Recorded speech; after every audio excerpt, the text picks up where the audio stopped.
So we'll start talking about harvesting and cleaning seeds. I'm going to give it over to Owen for a bit. Okay. I wonder, I kind of wanted to see props a little bit. So, I'm sure some of you immediately know what this is, but most people don't know what this plant is when it's at this stage. Sorry? Lettuce, yes. So this is lettuce. Maybe you don't know it when it's fully mature. Maybe you do. So what do these look like? You can kind of see it in the light.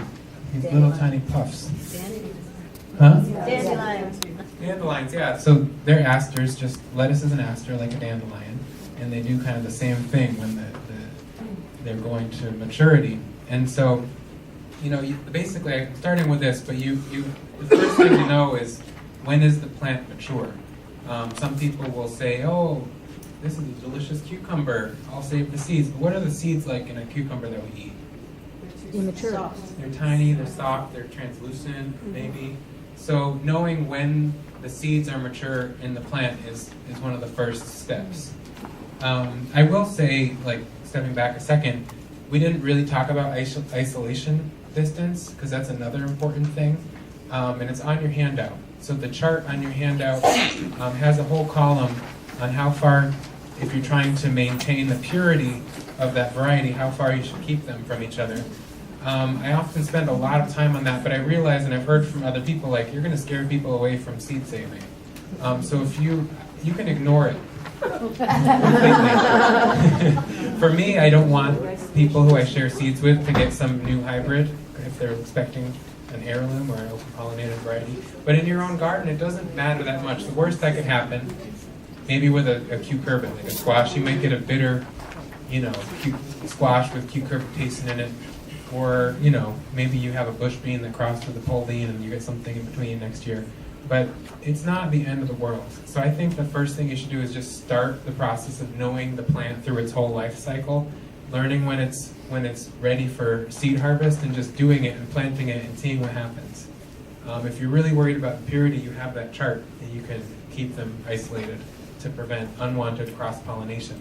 But one of the funnest things for me about being a seed saver is just really knowing the plants that we eat. Right? If you only know lettuce on your plate, you really miss out on a lot. Look how wild this looks. This could be from one plant. One plant can make this many flower heads. So lettuce and all plants are really incredible beings, and as a seed saver, you get to fully understand, well, as much as we can as humans, their life cycle. And so, going back to that, knowing when it's ready. So there are some resources. We brought some books. We'll tell you what's in front of you, but in terms of the other crops that aren't here, Seed to Seed by Suzanne Ashworth is a great go-to. That was my first seed-saving book. Mine too. It's very comprehensive. It has so many crops. Not all crops. There's some things I wish were in there, but it has more crops than most seed-saving resources. For farmers who are getting into producing seed, The Organic Seed Grower by John Navazio is an excellent resource, and that's over there with the books too. So there's resources for getting to know when it's time to harvest. But for example, so lettuce, this is not exactly how it looks when you take it off the plant. You want the flowers, which are little yellow dandelion-looking flowers, right? Even those look like dandelions. Will feather, all these feathers, the fluffy seed delivery system. Because they go on the wind and they bring the seed to another location. And when about half of the plant has feathered, because it all happens at different times, that's when I cut off the stalk, and we'll put it in my hoop house in a sunny place to dry down for another week or so before I take this whole thing and whack it in a bucket. Whack in a bucket is a technical term for the way I clean most of my seeds. Yeah. I've seen some sources say you should never dry seeds in the sun, or you shouldn't store seeds in the sun. It's true. Yeah, I dry most of my seed pods in the sun. With some exceptions, there's no seeds exposed right now. They're in their pods. And that's also how I do, okra and beans and peas and corn that are still in their Okay, so as long as they're still enclosed in the plant matter, it's okay. Mm-hmm. Yep, that's how. And I use my hoop house to get things nice, dry, and crispy, you know, before processing too. Yeah, I won't ever have the seeds bare, like, Right.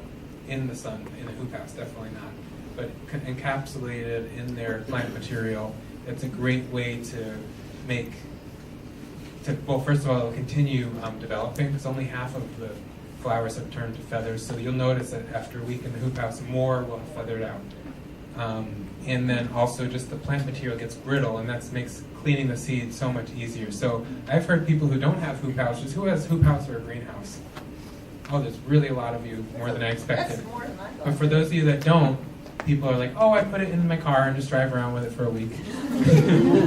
And that'll zap it. Or like a window that's exposed to the sun. I dry my chili peppers on the dashboard of my car. I put them in my garage, in my attic. My whole house smelled like garlic this year. Oh, it's great. Is there some kind of airflow, or is it just kind of... Yeah, I've got full soffit vents and gable vents in the attic. Great. So. Airflow will help prevent mold and rot. I put them on wire shelves. Cool. Yeah, that's great. In my hoop house, I'll put them on wire shelves or on like sheets that have airflow underneath them. Okay, where was I going with that? Oh, whack in a bucket.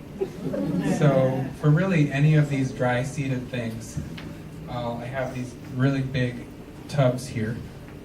And we can do this after, perhaps. Originally, you know, my mentor, Dr. Weaver, that's not how, he doesn't do the whack in the bucket method.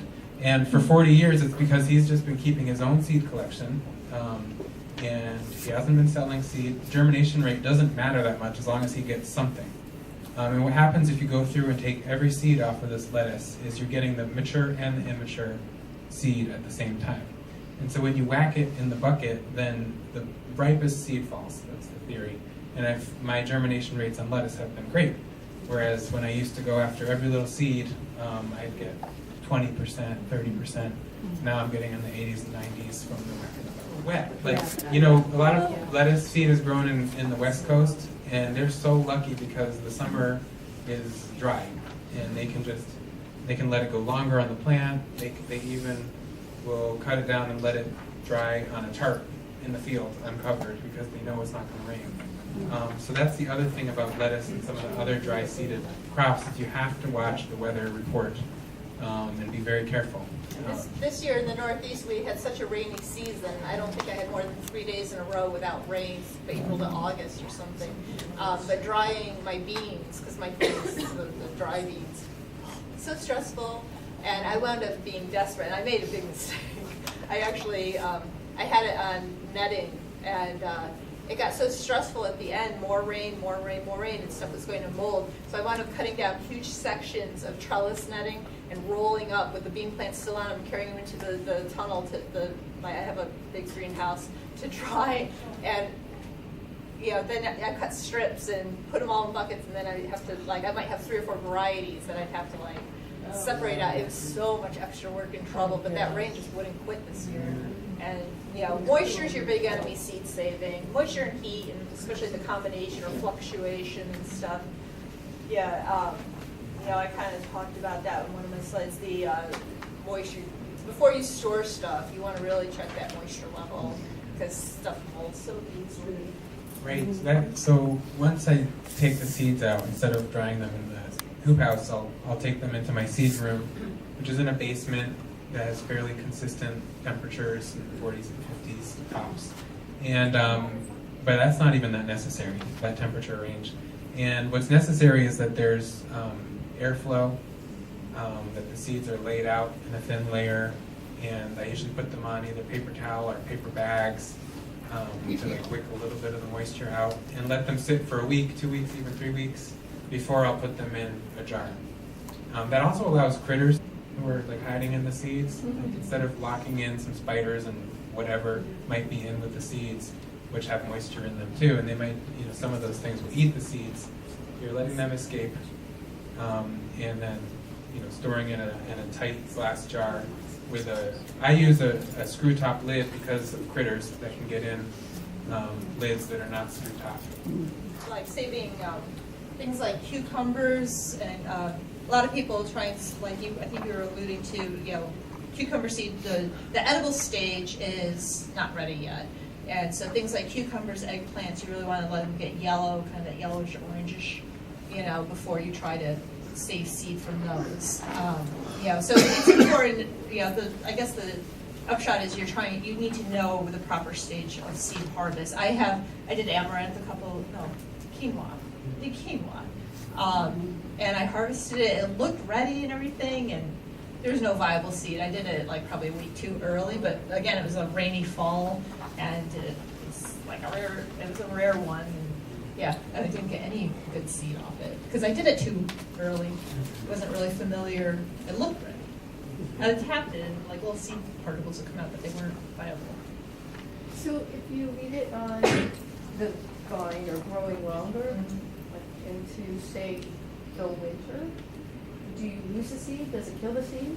Or You would want to get it before winter, because you don't want to and you also want to be thoughtful about identifying which ones you want to save. Like, like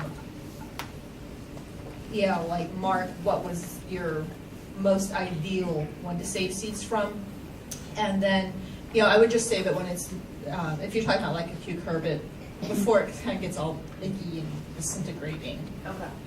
It's yellow, overripe, over mature, too mature to eat, but before it starts to disintegrate, go to mush.